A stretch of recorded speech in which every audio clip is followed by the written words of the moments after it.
Hello, and welcome to Amazing Mind, the hypnosis TV talk show that introduces you to all sorts of interesting people and topics related to subconscious behavior. My name is Lisa Mackenberg, hypnotherapist, HMI instructor, and host. Today we have an amazing guest, author James Beard. Now, he's the author of one of my favorite books, 13 Breaths to Freedom. Please help me welcome my guest, author James Beard.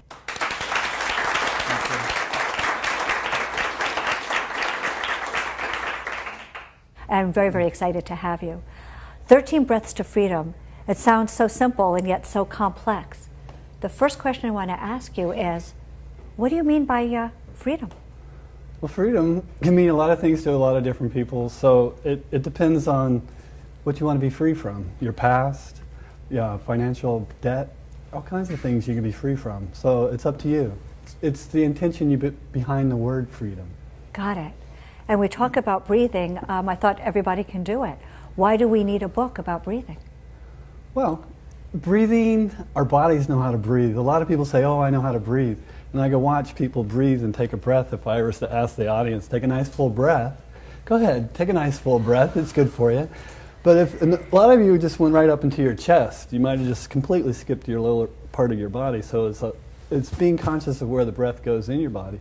And if you think about when you breathe, and some of the times we hold our breath and go into these modes of going, and where we take that breath in and also take a belief in sometimes in that moment and instill it deep within our subconscious. And so breathing back into that area of our body helps us release it and bring it back to the surface where we can heal our past or our financial situation, whatever the deal may be. A lot of people who are watching are not familiar with any kind of breath work. Can you explain the concept of breath work? Oh, the concept of breath work. Concept of breath work is to help you heal yourself. There's a lot of different ways of doing that, from just like physically healing, mentally healing, emotional drama, being healed, the past. So there's a lot of different ways you can go about it, but the phenomena of breath work is what's most fascinating to me, because you never know what's really going to come up because of the subconscious. It's just this vast area, and when you start breathing into it, the things that come to the surface may completely surprise you. You know, I did a lot of research for this segment today, and there were volumes on breath work. Oh. Tell me your process of getting it down to 13 breaths to freedom. Well, I got it down to 13 breaths to freedom by a lot of practice. And I came out of a workshop, and take a breath, and nice slow breath. And I dialed it down, and I noticed I was breathing a certain way, and it found out it's called the microcosmic orbit. And breathing down my back and down to the pelvic floor and back up the front of the body. And it's this energy system that runs through the body out of traditional Chinese medicine. And I was naturally breathing this line of energy I felt within my body. And so I started breathing in a way that I'd hold the front of my body tight and allow the breath to move down my back first, and then relax the front of my body, allow my belly to relax, and my heart, and my chest. And you can all try that right now if you want to do a complete exhale. And allow the breath to just sigh out, and at the very end, squeeze out a little bit more air out of your body. And so now you have control of the front of your body, and see if you can breathe down your back, and allow your back to relax first, and then the pelvic floor, then the belly, the heart, and such, and that's your inhale. And on the exhale, you just let go, a natural exhale, just with a sigh, like a ha-like sound. And that helps the body relax. And that's how I begin breathing, with the intention, which is to stir up some of the subconscious of, I love my body. So we breathe that intention in. Can we give it a try? You can give it a try. So you lead us. So if you take a nice full breath, and then just go ahead and take a breath in, and then exhale with a slight ha sound. So, and then give that a little extra squeeze. Squeeze out a little bit more. Then breathe down all the way to your pelvic floor, down your back. And allow the pelvic floor to relax first. And then the belly, and breathe up through the heart, nice and full. You're stretching yourself from the inside out, and then top it off, and then just let it go again. Now breathe in with the intention, I love my body. So you want to breathe in the feeling of love as you inhale, deep down into your pelvic floor, and up into the belly, through the heart, and all the way back up. And then let the breath go again. And just let it go. Just a simple, and then a little extra squeeze at the end. And that helps you control and direct the breath. and it move into all your personal breaths. This is where it gets a little deep and interesting. So everybody kind of feel that? That was amazing. So we want to start with, I love my body. Are there other affirmations we can use with our breath? With what I did with the 13 is I have 13 intentions, or 13 breaths, as I say. And I start with I love my body, and I check in with that microcosmic breath to see if I feel love throughout my body. And so once I've checked in and I got that down, I'm like, okay, that's good. Then I check in with the mind. I love my mind. And I tune into my mind and see where my thoughts are, see if I'm present here and now. And I got that, so then I move into I love my heart. And my emotions are open and stable, nice, neutral place, but love, the essence of love is what I'm shooting for here, that I bring into my body, that feeling. So then I relax, my body is relaxed, my mind is at peace. This is the next breath, but I do it with a relaxed jaw, and the breath just simply in and out of the mouth. So it's like this, you could try this if you like. It's and you smooth that out. I felt a little stutter in my own breath. So it's just, and you don't squeeze this one out. It's not so controlled. And the further we go into the breath, the less control we have. We start trusting that we're relaxed, our intentions are set. So my body is relaxed, my mind is at peace, and my heart is open, which is allowing us to go deeper into our true selves, going beyond the body, going into our consciousness, our subconsciousness, our consciousness, some like to say super consciousness, into our spirit of being. So with that, I want to get very, very practical. If we are going to do this, do we need to practice every day? Do we need to practice all the time? I like to do a daily practice, and I do it at least once every day. I used to do it 3 times a day, and I called it my breakfast, lunch, and dinner.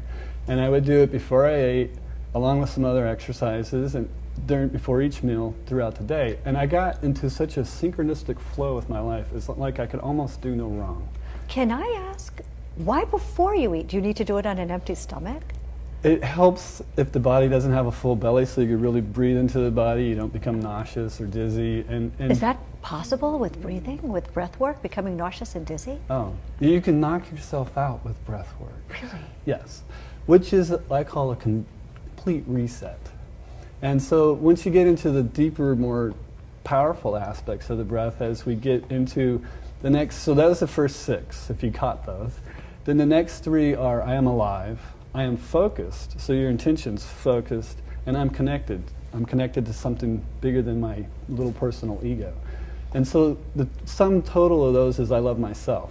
And if you get shortcut to write I love myself and you have all that down, you get right into that feeling of that love for yourself and your being and your life, and you own it. It becomes part of you, and this essence starts to become around you and permeate not just your body but your life. Well, let me tell you, I didn't miss it when you said, and when I did this for breakfast, lunch, and dinner, and then had breakfast, lunch, and dinner because we have to watch our blood sugar class, that your life started to change, and it was almost as if you could do no wrong. Can you tell us about the correlation between the breath work and how your life changed? It changed on many levels. I started applying, putting the intention into the breath, the power of the breath, the spirit of our being, and bringing that essence in. And it really empowered every thought. It's like an amplifier. So I really had to be careful and mindful of my thoughts, because that old saying, be careful what you wish for. Mm-hmm. It comes along. The freedom, I've never been so free. Think about that, though. Sometimes freedom's just too far. Yes. So I had to reel it back in and put my feet back down on the ground. My responsibilities become almost nothing, or I was just free. I didn't have to do anything. It's a very interesting place to be. Yes. So I had to make new choices and create new intentions. Because that seems almost antithetical, to be free from responsibility, and then also to set intentions. Mm-hmm. Another word for intentions is goals, which is very directed, which can be very restrictive when you have a goal. Yes. Help me with that conundrum about being free and having goals. Well, yeah. Yeah. Yes. It depends on what you want with your life. Let's say everybody here believe our life has a purpose. Right here. Yes. So breath work will help you line up with that purpose. And I believe part of my purpose is to have a true understanding of what I am, not so much who I am. And when I got into that depth of what? Life became very interesting. And the further I went inside, the bigger it got, and the more questions that started to happen in my life, and more answers that came to me. I've had out-of-body experiences. I've had complete in-body experiences. My body's totally alive and vibrating at this incredible frequency that I wish it could be monitored somehow. Some people might call it a Kundalini experience. Yes. But it's who can verify that other than the person that's experiencing it? It gets real tricky. And then when you speak, some people will look at you like, sure. And other people are really fascinated and want to know more. And that's what I teach to the people that want to know. But it's up to them to have their own experience. I can't do it for you. So when you're using breath work, you say it is one of the many pathways into the subconscious mind. Mm-hmm. How do you use it in correlation with setting an intention? I figure out what I want. Like my business back in the day, I wanted to make 6 figures, and I jumped from my little tiny 5-figure deal I was making up into 6 through the power of intention and sticking with it. So part of it is setting the intention and then letting it go so you don't get in the way of it. And that's part of the breathing exercise. You build up the energy, you go all the way up to where we breathe through the nose, and you let go on that exhale, complete let go. Then you breathe in through the mouth, and then you let go. Then you breathe through the pursed lips. And then you start speeding up the breath. And this is where it can become really intense. I'm already starting to tingle all over my whole body. So I don't really go much further than this right now for the setting. I'm going to sprawl out on the floor here maybe. It's a possibility. That's great TV, I got to tell you. So, but you build up, and then you're going to come all the way up to this hold, and you're going to hold the breath. That's where you want to have your intention set in place. When you hold the breath, you set the intention. And you really build up the energy to this point. You'll feel it in your body as you start breathing and you practice this. And you build all the way up to the certain point where it's almost you can't take it anymore, and you take a nice full breath and you hold it. And you hold that intention in place, and then you just let go. And it's best if you're laying down or leaning back in a chair, yes, so you don't end up on the floor. Excellent. There's a possibility of getting so dizzy or knocking yourself out that you kind of check out. The energy can be very intense. What are some of the amazing things that you've seen with your clients or people taking your workshop when those people have been practicing breath work? I've seen people fall in love with themselves, and that to me is the most amazing thing ever. Just this incredible amount of joy pouring through their being. It's basically what I live for, just to see that. And that amount of forgiveness they've given themselves and people in their life, and this pureness that comes through them, and this, you just can't miss it when it's on their face. Yes. This light in their eyes, and this relaxed expression on their face, and this just incredible loving feeling that just kind of fills the room. It's amazing. Well, James, in this short segment, you've taught us so much. And everybody is going to want to learn more about 13 Breaths to Freedom. Where can people get your book?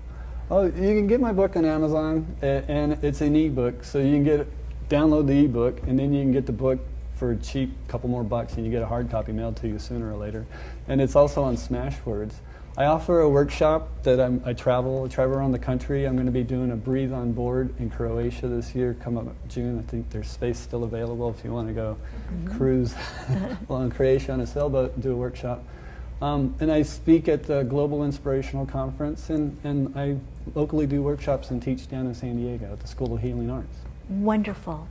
Well, I certainly want to learn more about this type of breath work. I like things that are short and sweet. I don't like 150 breaths to freedom. I like 13 breaths to freedom. Yes, go ahead. You can do this exercise in 2 minutes once you get it down and practice it, but you have to apply it. Like everything, practice. What's the old joke? How do you get to Carnegie Hall? Practice. James, it appears we're out of time for today, but please stay tuned, because when we come back, we're going to meet another wonderful author who's going to teach us about returning to your dream after life got in the way. I want to thank my very special guest, James. Thank you. I want to thank him for sharing those exercises. And we will see you as soon as we're back from commercial break. Stay tuned.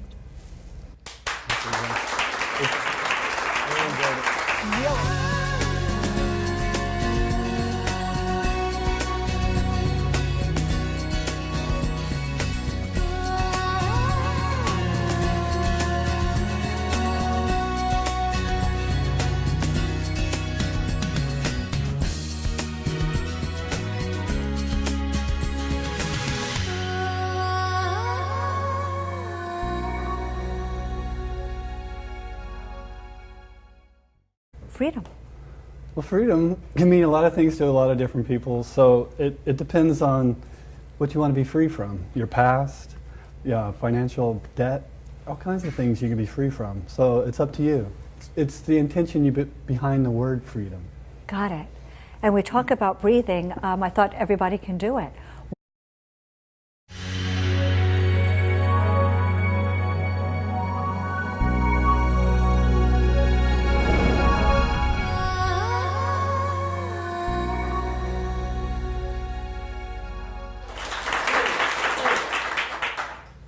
Hello, and welcome to Amazing Mind. Please help me welcome my guest, author James Beard.